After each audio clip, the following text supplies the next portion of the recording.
Marcus Smart as he usually is. Brown drives, scoop way upon the glass. That's not the first time we've seen a superstar in green and white sacrifice the body. Garnett knocked away. Ball game.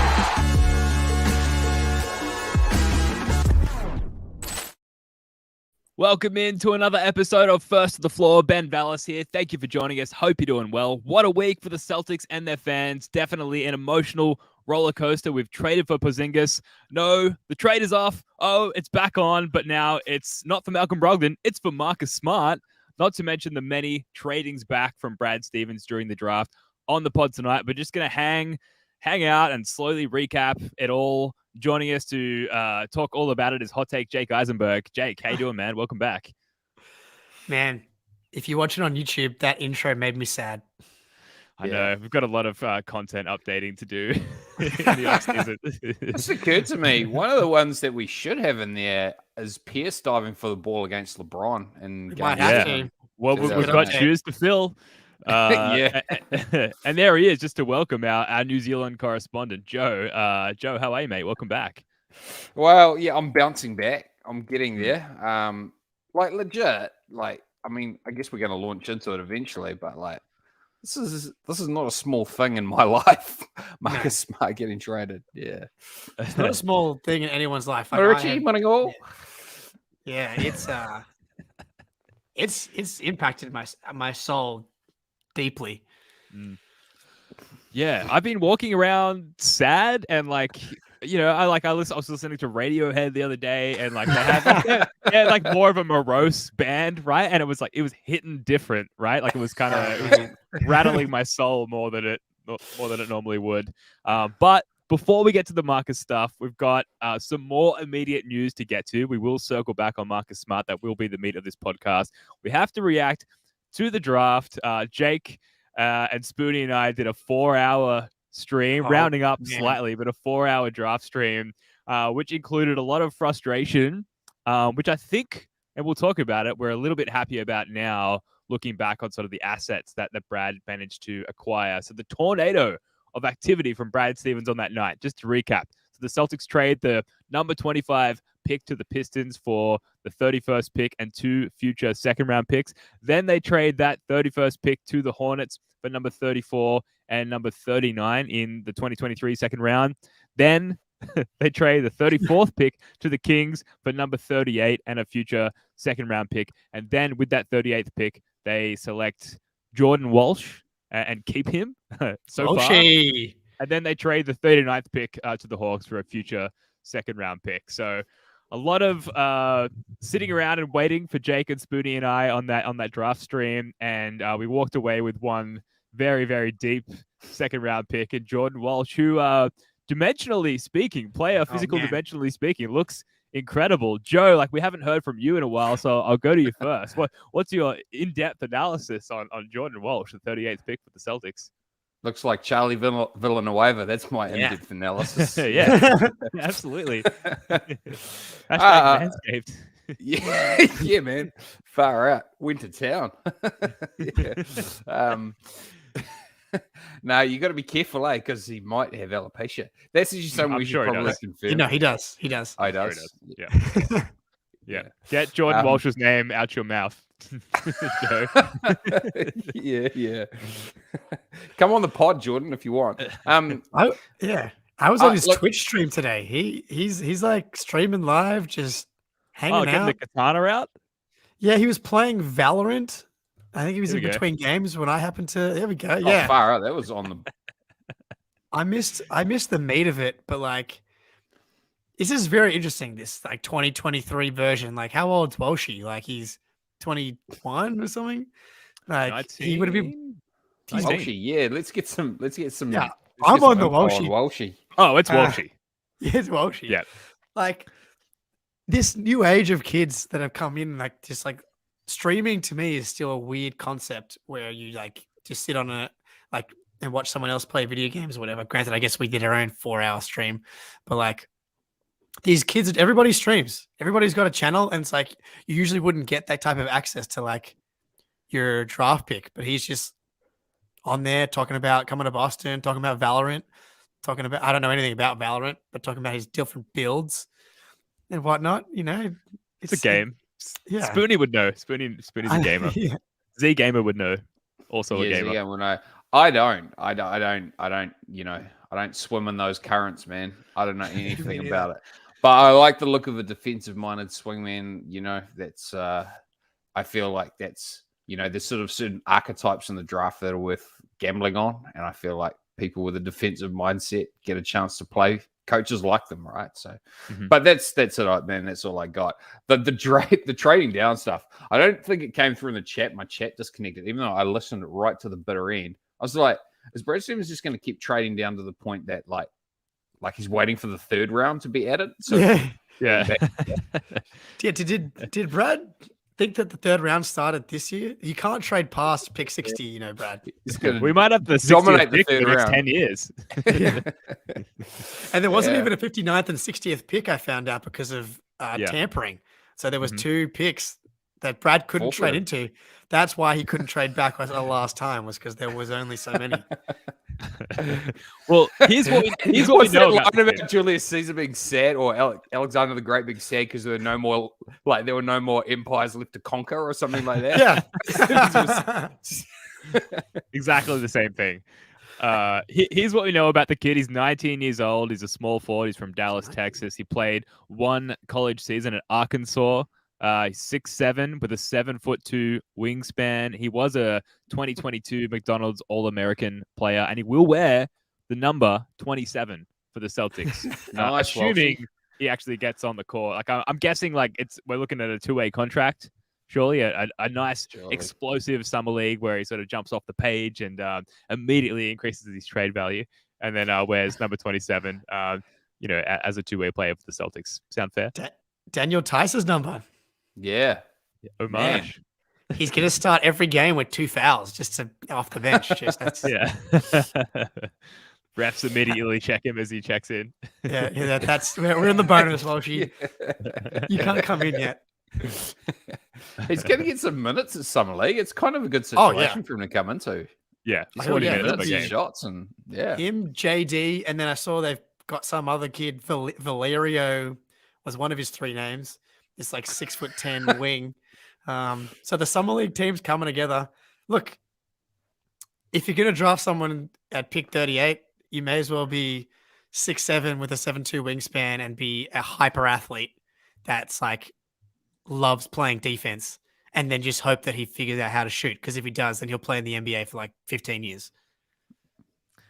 Yeah, or he might not figure out how to shoot, and he'll play in the NBA for 15 seconds. That's kind of 2 options. Well, is if he doesn't learn to shoot, is he just Thibault? Yeah. He's now maybe a free agent. Oh, is he? Get him in here. No, we just got Thibault. We got the new age. Thibault seems like a good dude, man. Yeah. Thibault seems like a good guy. He's a good guy. Yeah, I don't know. It seems weird that he kind of just dropped off, eh? Well, Philly traded him for Jalen McDaniels, the guy that didn't play in the playoffs. The guy who can't defend the Jays.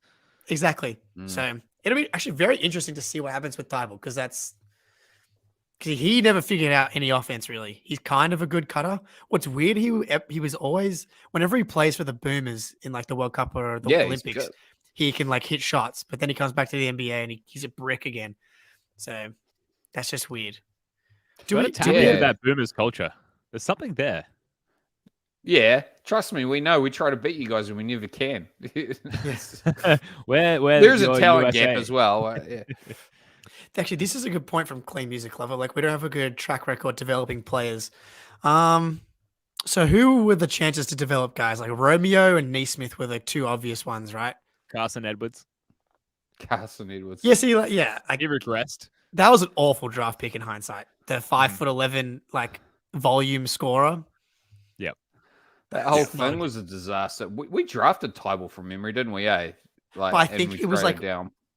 I think he became Grant. I think that's how it works. I think so.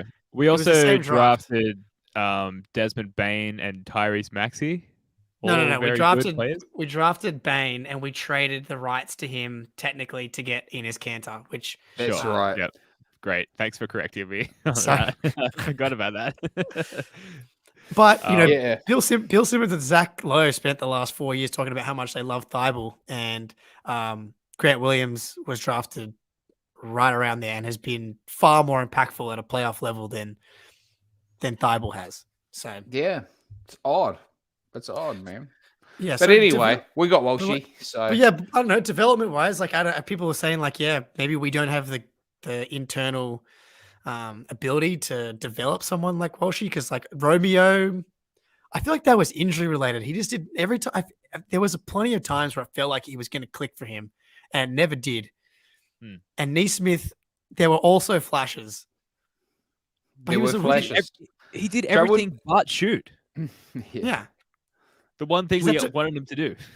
Is that a flaw on the? There was definitely moments where people wanted Neesmith to play more, but can you say we didn't develop Neesmith? He played here for, was it 2 years? Yeah. The thing is, if you're a good team, right? If you're a good team, it's just there's just limited opportunities, and rookies have to come in and demonstrate these really discrete skills, right? Can you catch and shoot three or whatever it is? You know, you're not going to get a chance to build a rhythm or anything like that. You've just got to be good straight away, and if you don't, you're not useful to your team, and it's going to be there for a short time. It's not that they can't develop; it's just that the opportunity isn't presented. Like how many great teams have a development pipeline? You know, like really. Yeah, Feels like the Heat have cooked it. the development pipeline. Like Yeah. you go through their system and you will be eligible for a rookie max extension no matter how you came into the league. Yeah. Yeah, I mean they're the gold standard, right? I mean the Raptors were on it for a little while, the Spurs were on it for a little while, but even like a little while ago, wasn't it? Like we developed Smart, Avery Bradley was a success story. There were definitely guys in there. Yeah, when we were a 500 team, right? You know, Yeah, and there's an opportunity and there's less expectation. I guess Tatum would have to say. Yeah. Tatum Well, the Heat were pretty much a 500 team this year too, so plenty of opportunity. Yeah, they suck, man. Yeah, I can say it now. I can say it now. Yeah, Joe. Wow, you and Sucked Bill in the Simmons finals. on that one. All right. Okay, let's pause that. Summer League starts on July 7th. We'll have a proper opportunity to evaluate our new guy Walshy, and let's all remember like where we were on Cabin Jelly after the Summer League. Like the Summer League like standouts that don't necessarily translate. So let's all just take all of that with a grain of salt. So let's move on. So Jabari Jake and Bird, I Kadeem Allen, remember those guys? the boys. Yeah. Oh, Jabari Bird. Jake and I were live streaming when Marcus Smart was traded. And so if you were watching that, you saw Jake and I's live reactions to that. If you haven't seen that clip, it's up on our Instagram. It's up on our Twitter. So go check that out. It's very... I hope to one day find it funny. It's just heartbreaking at the moment. But Joe, you and we've joked about this on the pod prior to getting you back on, that you're probably under Dan Greenberg, maybe the world's most qualified person to do like the monologue on Marcus Smart and why this trade, I don't want to say is detrimental to the Celtics, or maybe you want to say that, but it's devastating to the Celtic fans. So just talk to us about your initial reactions to the Marcus Smart trade, and then maybe how you've sort of come to digest it in the following days. Well,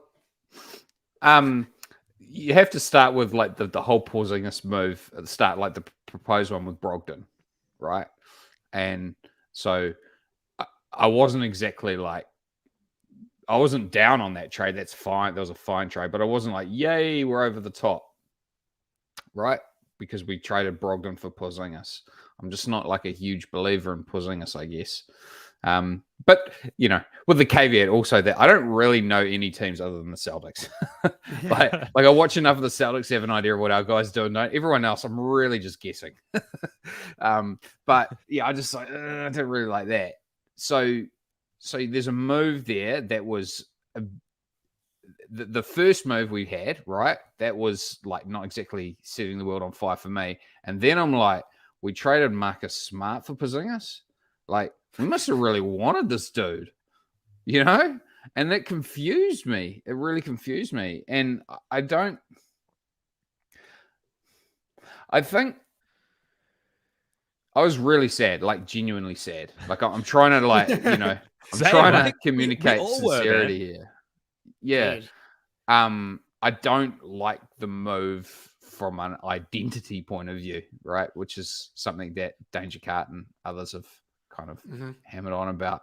It just feels really regressive to me for that. Like, I've heard the argument made that, hey, if Marcus Smart was such a, ceiling raiser with what he brought intangibles wise, why did we fall short so many times? I just think like that's not the answer. It's like he Marcus Smart, I feel like he just made magic happen, and I just feel like he's really underappreciated as a player. And that might seem weird given that there's a lot of argument about him, and argument implies that there's a for side and an against side. But I listen to like Russillo and stuff, and it's just like, I don't know that they get it. I don't know that they get like what he brings. And we'll miss that on our team. But mainly, this is a person who's like been in our lives for 9 years. And I feel like we should be consulted on this sort of stuff happening beforehand, right? Yeah. You know? Who do we need? Like, who are some you, Brett professional. Stevens? Yeah, you only coached him for absolutely. 7 years. So Joe, if you were given the opportunity to talk to the Russillos of the world, like, how would you try and like explain it to them, the importance of this? Why is Smart so important to us? Man, okay. First of all, like I just have a weakness.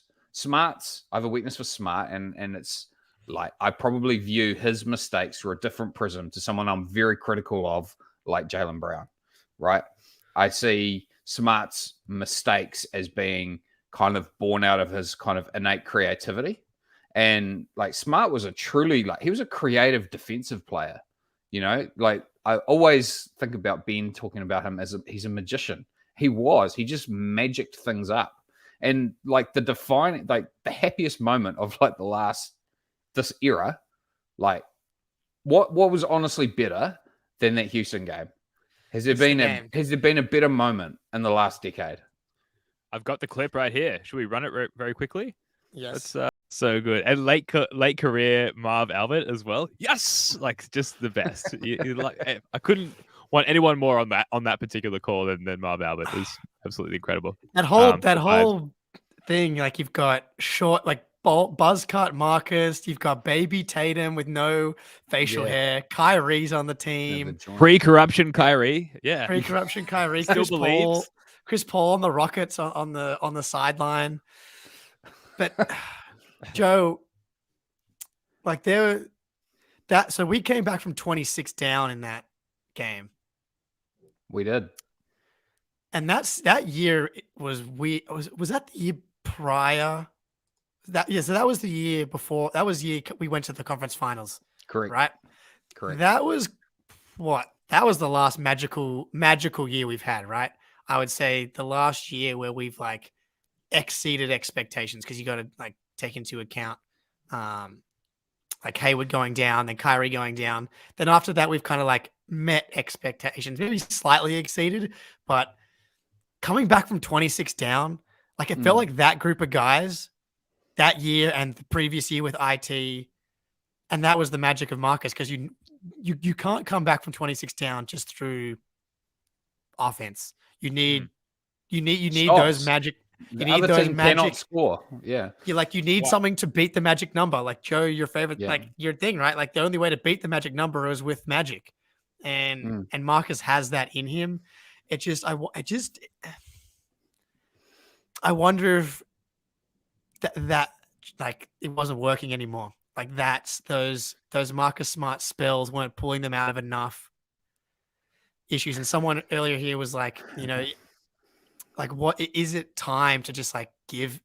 Like Marcus was so important and so ingrained that you couldn't just turn it on. Like it was never going to be just Tatum's team or just Jalen's team. It was always going to be Marcus's team as well. And I'm not necessarily even saying that's a bad thing, but maybe Brad was like, if we want Tatum and Jalen to but we can't keep relying on Marcus. Like game 6 against Philly, right? Like they lose that game without Marcus, Mm-hmm. and they're out of the second round. Like there's no way, there's no time for Tatum to wake up and take over, and he's done that the whole 9 years that he was here, which is scary. Yeah. Which is scary because he was a miracle worker so many times. He's a basketball Rorschach test, right? Like, you know what I mean? Like, we all see the same thing. Like, we all know that he's, we all know that he's a 33% or whatever 3-point shooter. But his impact exceeded his stats so much because he was willing to take risks, because he was just willing to play. Like he was just like his willingness to take the shot. He like in some ways he filled a vacuum, but in some ways I just feel like his willingness, he made himself be contended with out there, right? Like even on offense where the results, the shooting results particularly aren't great, he made himself have to be guarded just because of his willingness to do the thing. And look, I don't know. All I know is that if I was out with Marcus Smart on the floor, would I feel more or less confident, right? Like about us, I'd feel way more confident, man. And whereas Brogdon or like there's any number of guys, right, that like, I mean, at best, Porzingis. Does Porzingis really make me feel like things are getting tight here, man? Like, am I glad I've got Porzingis on my team? Yeah, if he's healthy, yes. I don't know. But we'll get to that. So okay, I just want to make sure that I steer us back in the right direction here. So we are going to get to like the Porzingis fit and what Marcus Smartless Celtics future looks like. But before we do that, let's just hang out in this pocket for a moment, right? We want to talk about Marcus Smart, and in particular, I want to talk about like we've kind of touched on what Marcus Smart means to the fan base and to the Celtics, and we can probably do more on that. But I want to make sure that we touch on like our most memorable Marcus Smart moments in his Celtics tenure. So we talked about the double charges against Harden and the Rockets. I've got some clips, but before I rattle off those, I want to go back to you guys. Jake, is there something that stands out to you, or is there like 5 or 50 Marcus Smart plays that you would highlight as like sort of the best moments in green for him? Yeah, there's definitely some that come to mind, but like I was driving home from the shops, just the grocery store, and it's golden hour, sun setting, beautiful hills, and I just think as we all do, I know everybody that's watching right now does the same, where they're just driving and they're thinking about the Celtics because that's what we do. That's who we are. That's what we do. And I just start thinking about next season and like thinking about Porzingis out there, and like my brain conjured up the Celtics with Marcus still there, and I had to be like, no, he's Phantom not. Limb. He's not gonna. I think that's it's gonna take a lot of getting used to. Mm-hmm. Like he was from the green hair to everything that was frustrating about Marcus was what made Marcus the best. I don't know. Maybe there's something about this that. Like he was, and I think Joe, you said it. Like some people couldn't look past the odd pull up 3 or the pass that he could have just thrown a bounce pass, but he had to throw it like off the shot clock alley oop, because that's just what makes Marcus who he is. He needs to do all of those things in order to be himself. But game 2, Nets.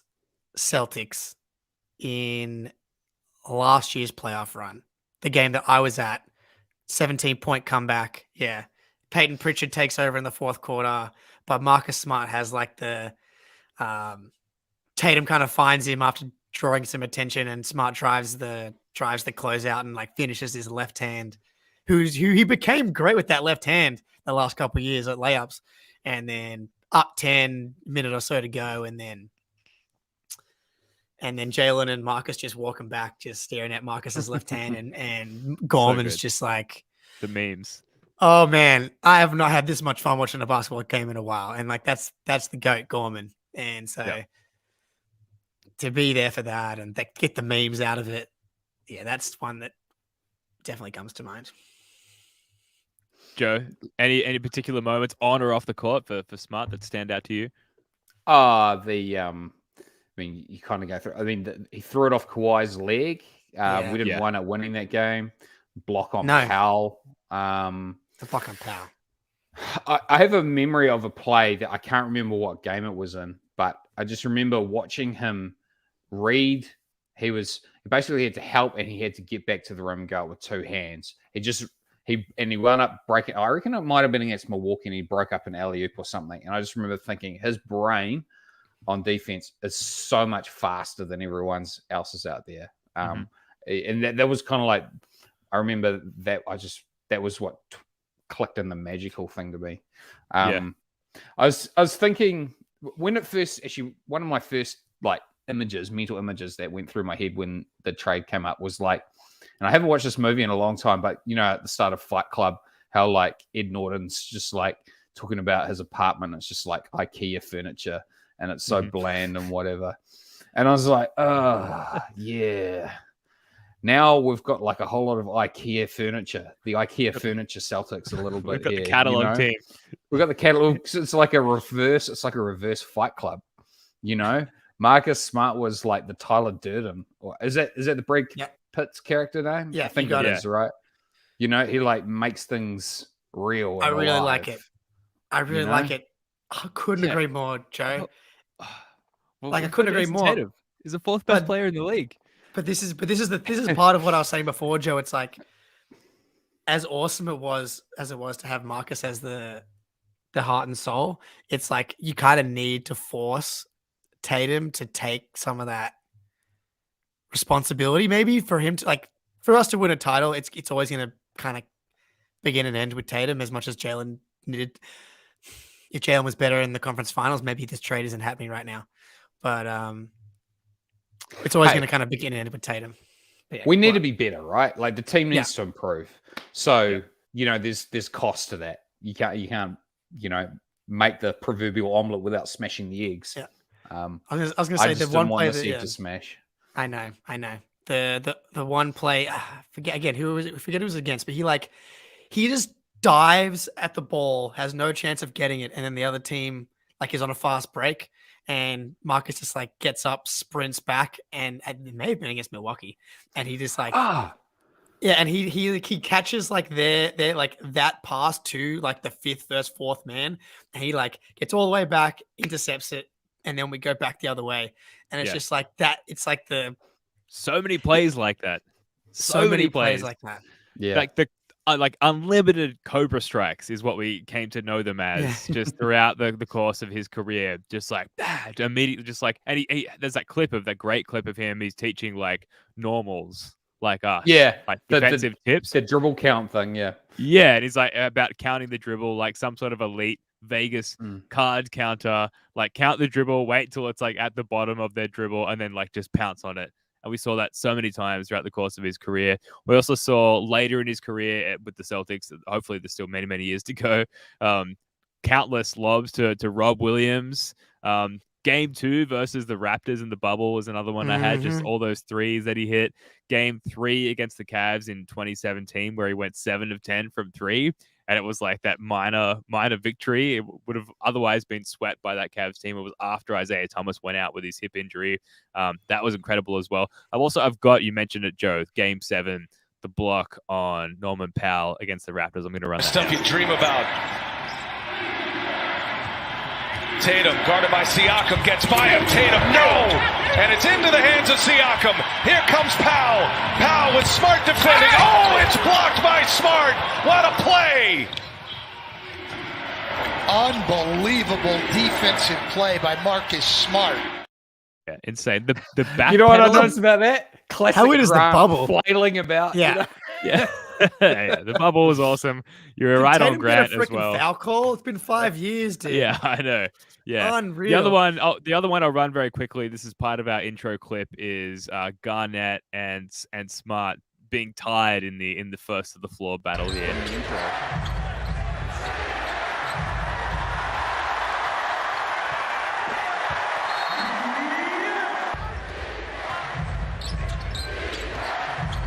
Yeah, no commentary on this clip. You can see this KG is like being a mirror of himself, and then the mutual butt pat there, absolutely incredible. You love to see it, and like that clip we've talked about before. Phil Pressey came to give Marcus a high five after that. Yeah, absolutely. Like that Walter clip is why this podcast is called what it is. So absolutely incredible. There's so many plays for Marcus Smart that we could go over. I would also just say his the Ime season, his point guard play in the 21-22 season, just incredible. So many sexy passes, and like I think that is probably, as far as like the basketball side of things, like the culture thing put aside, Marcus Smart's play under Ime in that season is what makes this most painful, and probably the easiest to disagree with is just like how good of a playmaker and a table setter and a maestro, we've come to call him, Marcus Smart was in that season. Like that's irreplaceable, especially when you look at like the future moves that we can make now and the salaries that we have that are movable, namely Malcolm Brogdon's. It's tough to see where we're going to get that kind of creativity and that sort of imaginative basketball nature from, and that worries me. But we haven't seen that Marcus Smart for a year, so maybe it's okay. Ben, do you feel maybe that Marcus Smart's like a lot of his value is realized when Rob Williams is out there as well, and all of a sudden he's the only guy who can throw a lob for a start, and when Rob's not out there, it sort of seems to really take a lot. It's one big strength of Marcus's that doesn't get realized as much. High pick and roll game with and hitting the lob, hitting the vertical spacer. But like, how can he be the only person who can throw a lob to anyone / Rob Williams? Like, this is Lob Williams we're talking about. Like, first of all, that must be a teachable skill. We have the film.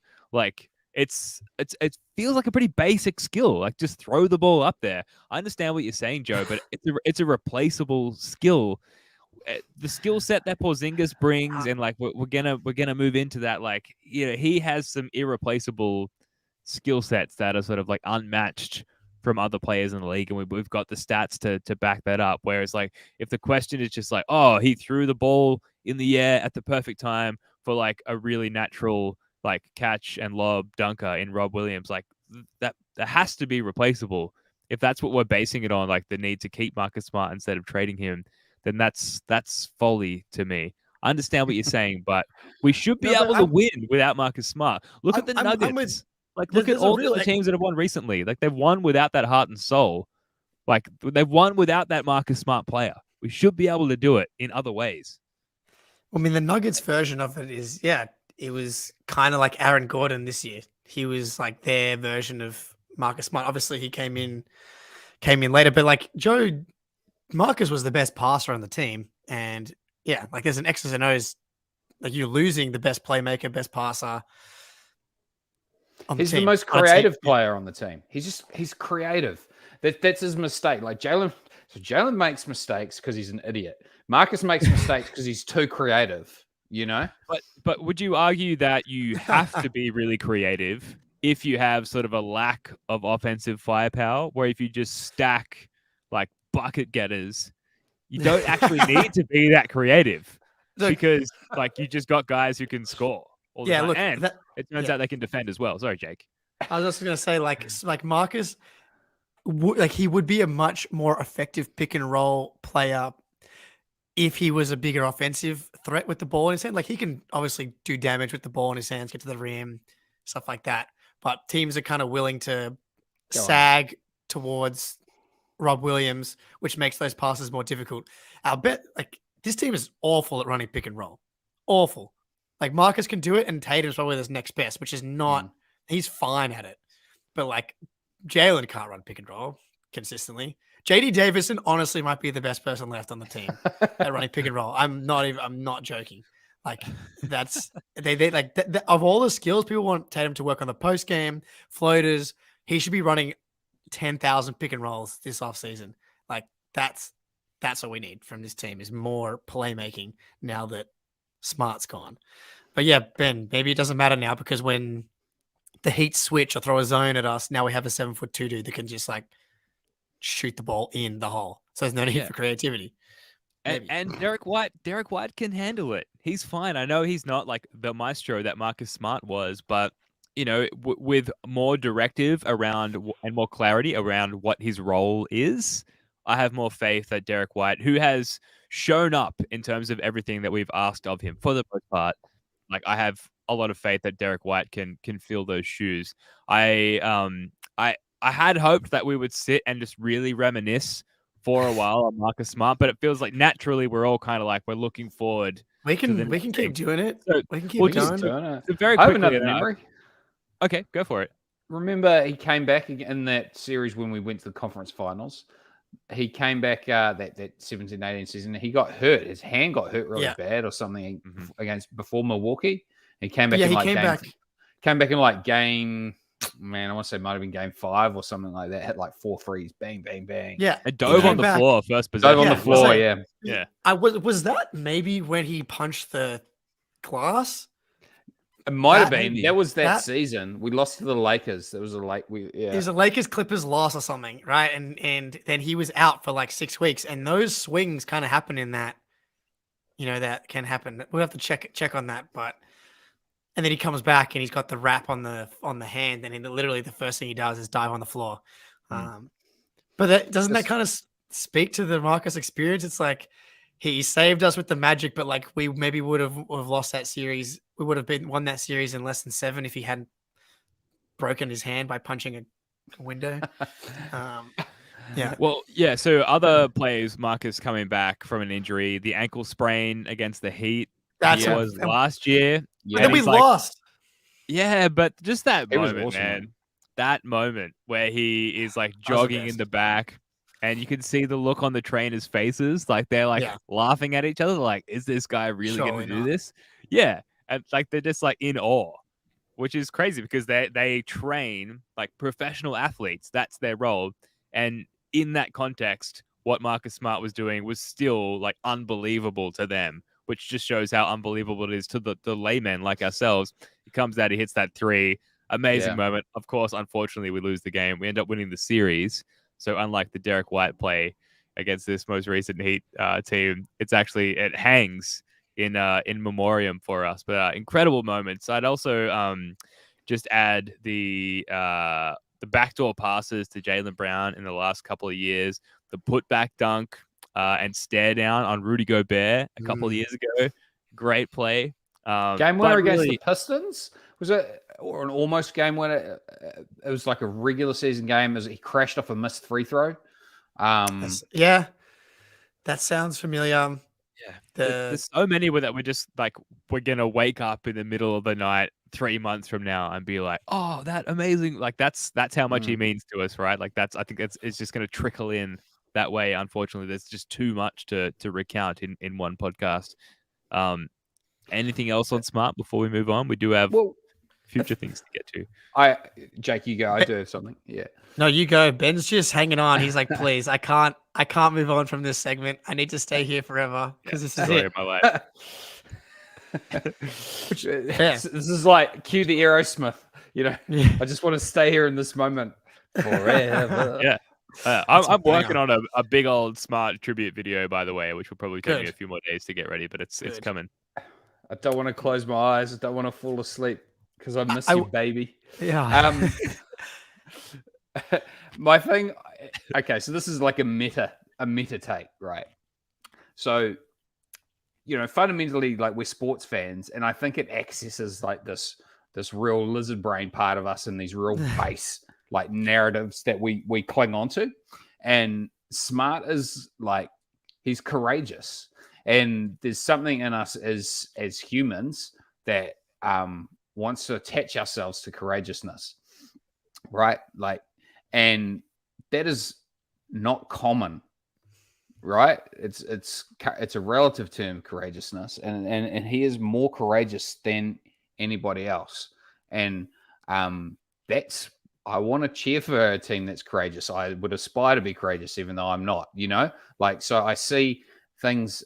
Smart is aspirational in that sense for me. And I think that's why as fans, that's what we want. We want our teams to have a soul and a character and stuff like that, because it gives it meaning when it's really just sports, Yeah.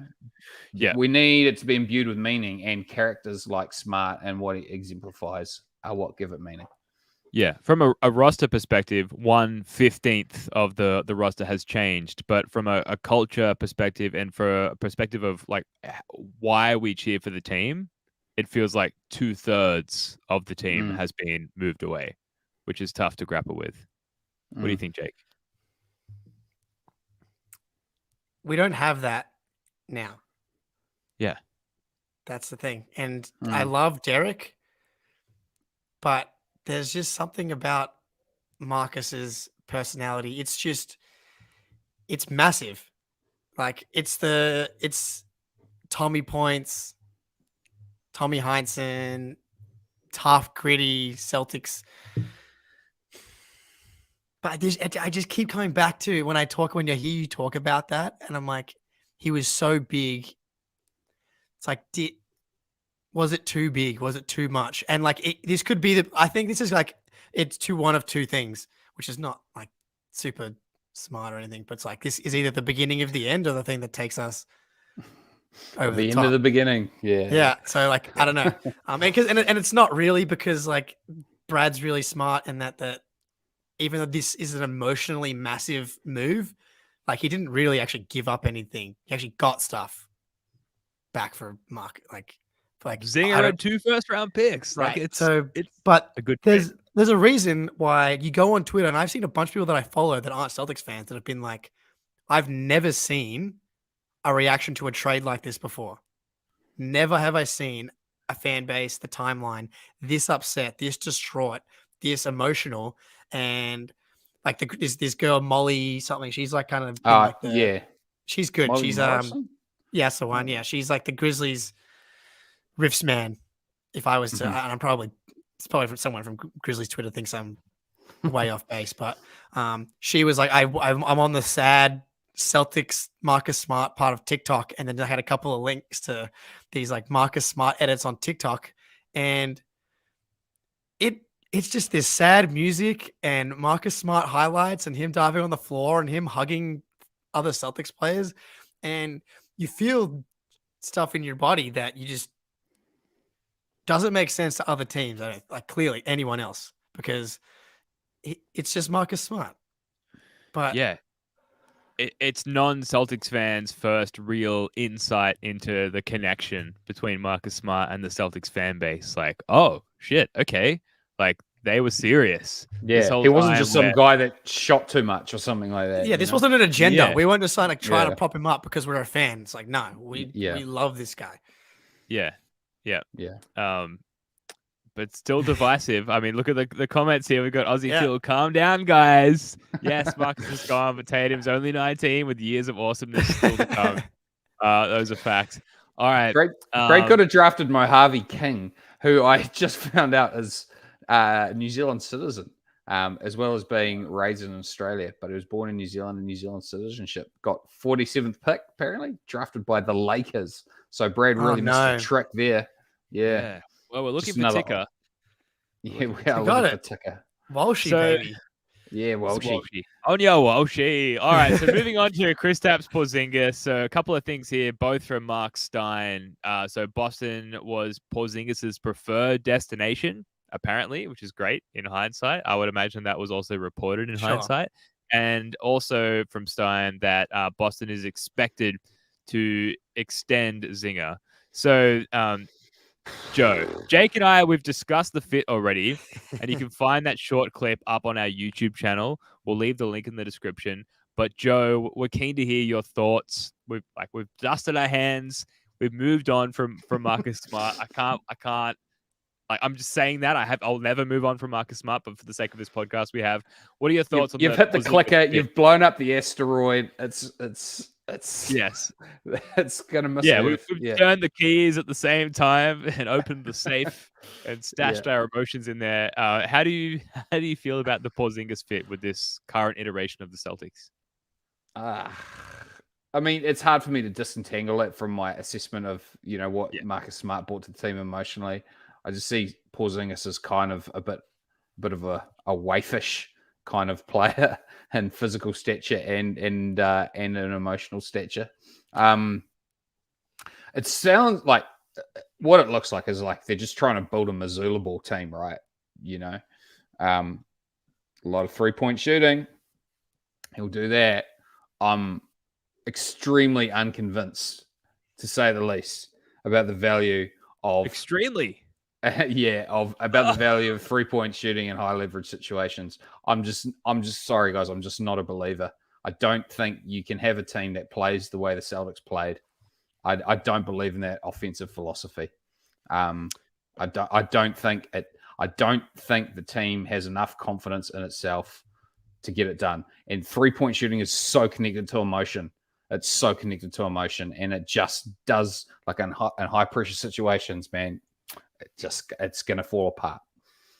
But anyway, that's probably a broader comment. And Porzingis seems to me to be like it does make sense if that's your strategy, that you have a 7'3" guy that can block shots and shoot threes on your team. Like that's Can I throw something at you, Joe? Just go for it, man. Just a quick one. Brad's literally spoken about this in maybe every interview. I actually don't think it's just the 3-point shooting, and I think there's definitely he likes that and a Horford kind of replacement. But he's talked a lot about the Celtics' inability to score when teams switch and how the Celtics can't beat that stuff. I think we're going to see a lot of Porzingis and Tatum in the post. I think I do think they're going to go away from as Missoula ball because Porzingis is able to punish switches more than kind of anyone we've had on this team. The problem with everyone on this team is that no one could really get a physical advantage. You switch Jalen, Jason, Marcus, Al, Rob, like you could switch 1 through like all those guys, and they're all kind of similar. But Porzingis was really good at dealing with switches. So I actually think they're gonna mix, especially crunch time. I think they're gonna try and get more in the paint. I'm just gonna throw that potential theory at you. Counterpoint. We used to guard Porzingis with Smart. Like, bring it on, Porzingis. Yeah, but that's Smart then. That's because no one has Smart. If we play the Grizzlies in the finals, then we can circle back on this. Who else is we don't have to worry about that. I understand what you're saying, but Porzingis gives us more of an advantage, right? And there's some concerns, the injury history. I get that's probably the main concern. Some think that Porzingis can't play with Time Lord, but we've got Horford as well. If we don't re-sign Grant, then we may have other options at the 4 there as well.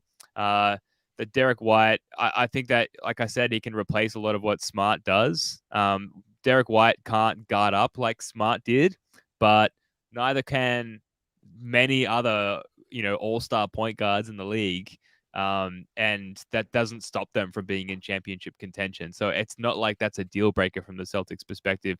And then we look at some of the stats, and I'm going to bring this up for like the millionth time in the last week, but these KOC stats on Zinger. So elite pick and roll defender, so 4th in points allowed per pick and roll in the league last year.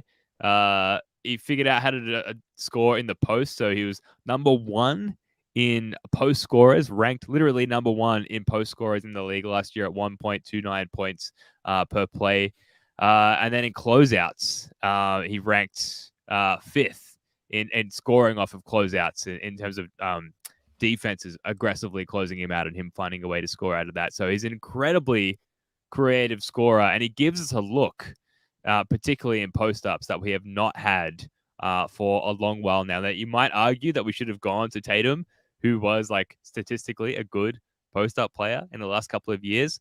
We haven't, but you add to the fact that Joe Mazzulla now has a full offseason to prepare. He now has an established staff with which to prepare, and he has, a very potent scorer and defender, clearly statistically, to prepare for. I'm excited. Like there's a lot going in. There's a lot of Ben's potential. in. There's a lot of Good on you, potential here Ben. that we haven't necessarily had as much as Marcus Smart, heart and soul, all of that. I love the guy. I love the guy so much. But there's so much potential here that Porzingis and this established coaching staff and all the preparation that they'll actually have. Joe Mazzulla, for the first time in his Celtics tenure, will have time to prepare. Like there's so much to be excited for. I think like we can cook. We can cook with Porzingis on both ends. We should be excited, Joe. Your rebuttal now, if you please. There is a ceiling with this team. There is a ceiling with this team when Porzingis that doesn't exist. I don't think with Marcus, as amazing as he was, perimeter defense is never going to be as impactful as a real rim protector. And then like Porzingis is, I put the question out on Twitter, and obviously most of my Twitter followers are Celtics fans. And I was like, if you want to try and win a title, who do you want? Porzingis or Karl Anthony Towns?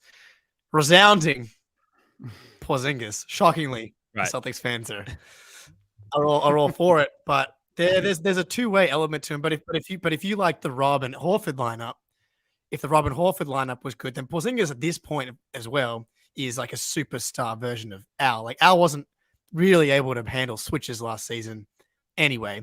So if you're going to play drop coverage and try and protect the rim, Porzingis is the guy for that role. And then you have Rob roaming. Or what's cool about it is you can kind of flip their roles on any kind of possession. I feels like Porzingis could be a roamer as well. And as far as scoring versatility wise, like Horford was, even in his prime, was never the type of offensive player that Porzingis was. So there is an offensive ceiling on a team where the reason they didn't win the last two titles was way more to do with offense than anything else. And wasn't that one of our biggest concerns as the Jays ascend here, was how are we going to replace Al Horford? Because he's been so integral, and like, we still have him and on cheaper money next year as well, but he is getting older. How are we going to replace his production? And now we've got this like 28-year-old, yes, injury prone, but otherwise elite center who can do everything, as we've just seen from the statistics from last year.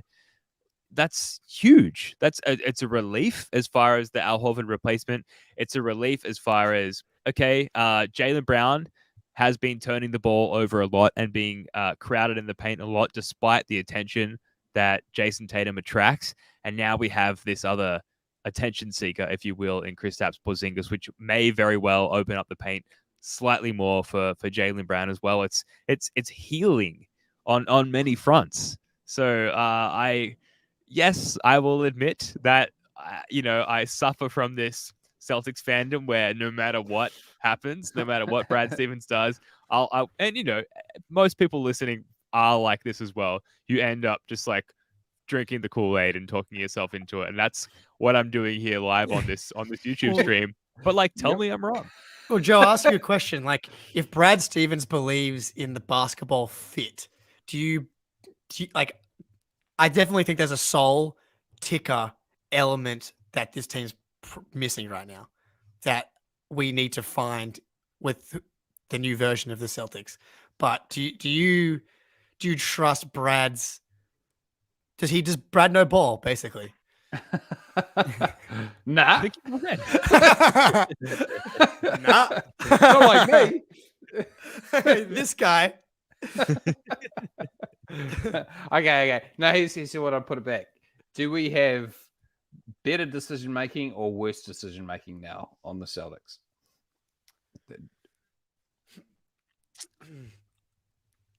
Worse. We don't have a lack of talent. Well, Right? We had worse, but buffer.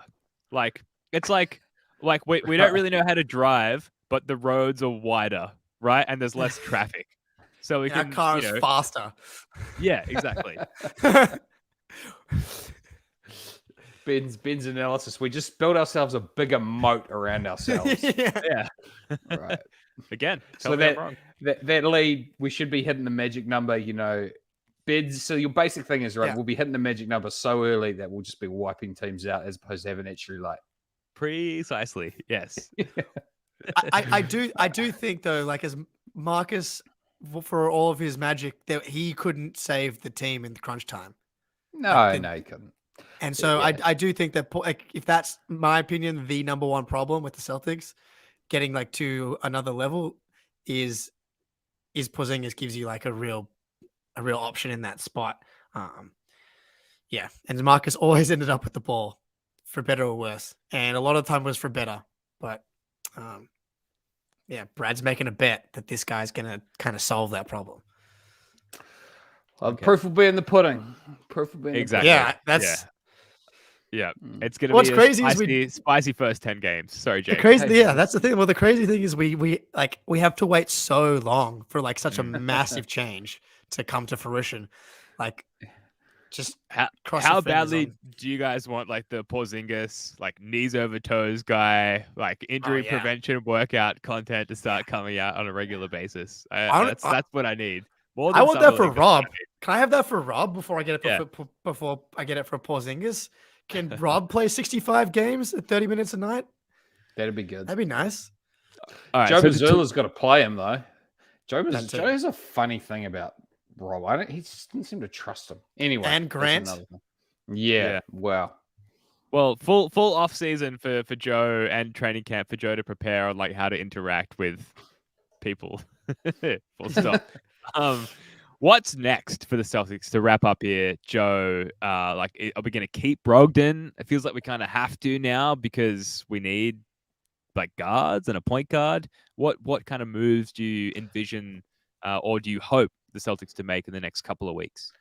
Well, I'm a little bit in the minority here. I'm pretty critical of poor Brogsy.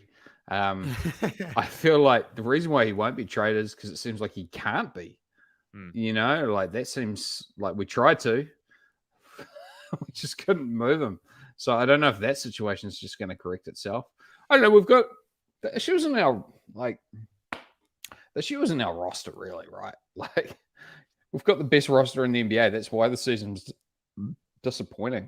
I don't know what else you do, to be honest. Sign Ish Smith. I don't know. Yeah, well, I mean, the chat was going crazy earlier about, and this has been the conversation for the last 5 years, and with Marcus on the team, is sign the point guard.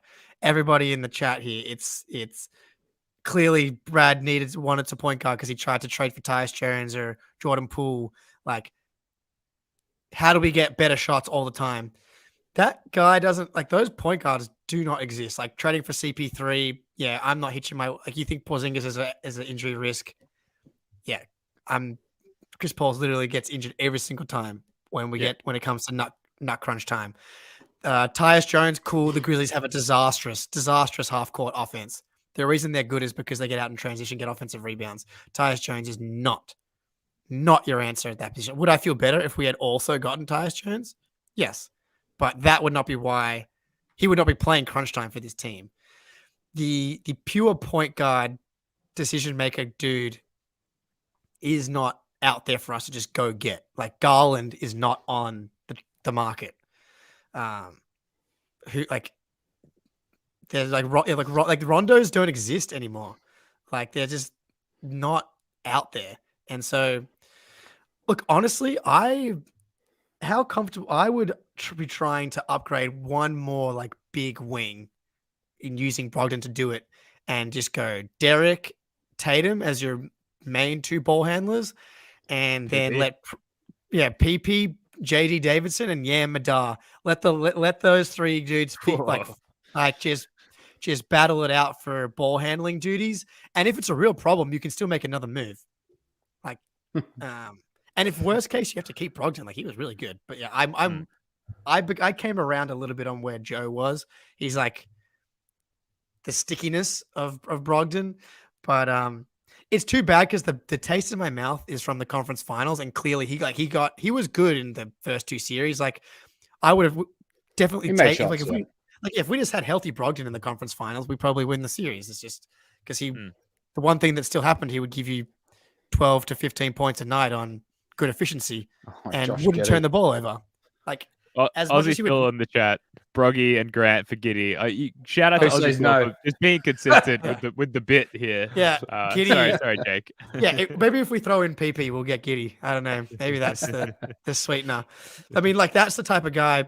But again, like, yeah, it's cool watching the Thunder be the 11th seed or the 10th seed. Like we're trying to win a freaking title. Like getting good shots in times like that. We got great shots when we were the IT. Nobody believed in us Celtics for those years. It's just like we haven't figured out nut crunch time yet. Do you reckon the Thunder? Okay, I've got some naughty thoughts. Do you? Okay, I'll start this. Do you think the Thunder would trade Jaylen Brown for Josh Giddey, or trade Josh Giddey for Jaylen Brown? Ooh. Let's just assume we can make the contracts work or whatever. It's kind of a Bill Simmons trade value. Let's put them both on like a normal max as opposed to a super max versus a rookie contract. Yeah, sure. I mean, if you think about OKC, there's a bit of a skill overlap with Giddey and SGA, right? As far as like they kind of need the ball in their hands, they're playmakers, they're point guards. So from an OKC perspective, would you not rather JB than Giddey in that sense, as alluring as Giddey is? I love Giddey more than anyone probably, but like again, really cool, fun times when you're the 10th seed. Like we know for a fact that Jaylen Brown can be effective all the way through the finals. Mm-hmm. Yeah, Giddey has some really bad defensive stats. Yes, Joe, there's been some not really effective times. Yeah, specifically Game 7. Here. Specifically Game 7. He's like, come on, know. guys. He was literally just second team All NBA. Yeah. Like I know what you're saying. Sorry, Jake. Go ahead. No. I think it's still Jaylen. All things equal contract wise, it's still Jaylen. But Supermax versus rookie contract. Yeah. Okay. Here's another. So, but just quickly, there were times during this most recent season where we were genuinely and rightfully questioning who was the better player. Jaylen Brown and Jason Tatum. I think we were. There were times like Tatum was slumping hard at times. Yeah, at a time where like the masked Jaylen was really, really carrying us. Like those conversations were being had by the majority of people. Jaylen was better post All-Star break than Tatum was, but like at no point I don't think was I ever like Jaylen's better than Tatum because I know. Well, your head's screwed on tighter than mine is, mate. But I was having those dark thoughts late at night, early in the morning, middle of the night. Anyway, okay. Here's another thought. Do you think Miami would trade Jimmy Butler straight up for Jaylen Brown? Oh my god! No, God no! All right. God no! Come on! No. I mean that's an easy one. That's an easy one. Jimmy's so they wouldn't, right? No. But yeah, that's fine. I don't think anyone thinks Jaylen's better than Jimmy. Do they? No, I don't think so. Although, but one made second team All NBA and one didn't, right? So, well, they both made second team All NBA. I'm an idiot. All right, so okay. So we're running over an hour here. We do have to wrap up. I got to go to bed. But before we move on to some key off-season dates and wrapping up, anything else that you sort of envision happening in the next couple of weeks or that you hope happens? Grant Williams seems kind of. Joe, I know you're a big Grant Williams guy. My two favorite guys are probably going to leave the team. Yeah, I hope we keep Grant, man. That's what I hope. Me too. When we get to July, it makes sense. All of the talk about is Grant's going to leave. Yada yada yada. I think he fits really well with Porzingis. Like that means you can run a lineup of with all our centers. But Derek, Jaylen, Jason, Grant, Porzingis. Great lineup. Grant can play with any of it. I just think, Grant had a rough year, I think, and don't think all of it was his fault.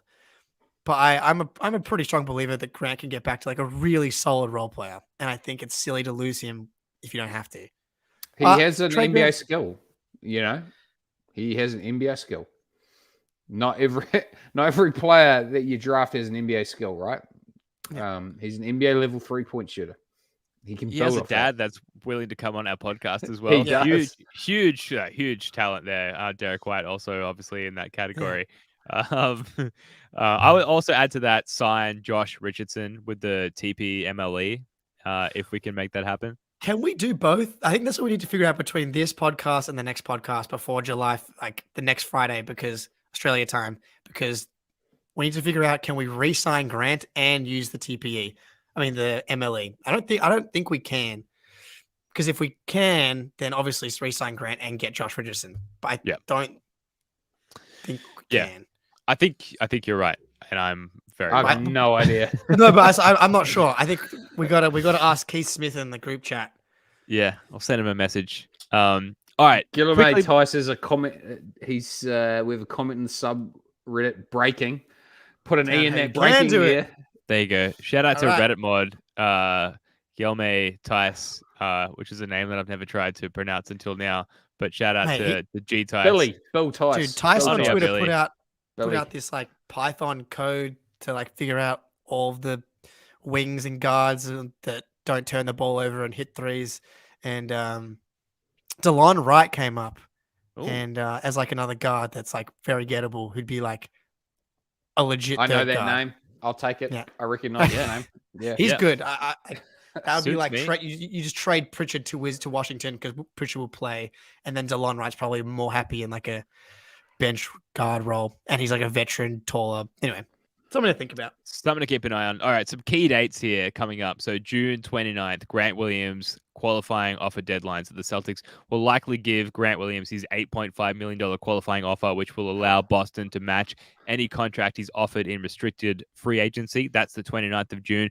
June 30th, NBA free agency negotiation window opens. So Blake Griffin is the only Celtic who was an unrestricted free agent.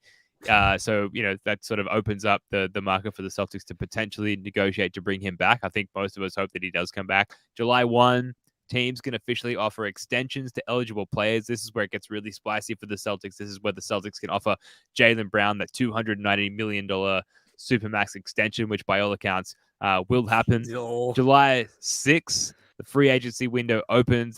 That's where there's more potential for trades to occur once free agency opens, though they can't be made official until July 6th. Then July 7th, Summer League begins. We'll get some JD Davison. We'll get some Jordan Walshy, as we're beginning to know him. Walshy. And then Walshy. October 3rd, huge gap between July 7th and October 3rd is when training camp starts for most teams in the NBA. So a huge gap there, but we're going to be podcasting through it. We've got a lot to get to. That is going to do it for this one. Thank you so much for tuning in. Thanks to everyone who joined us on the live stream here. We had a nice little group, legends early in the morning there in the States, or late at night here in New Zealand or Australia. We're going to be on deck all off season, delivering pods whenever anything happens, even if it's just rumored, we'll be here. We're also going to run off-season trivia shows. We're keeping our Get to Know the Celtics media series running. We'll have more original content on our YouTube channel. We're going to keep it going here. It's going to be great. In the meantime, Jake, Joe, love your work, guys. Go Celtics. See ya.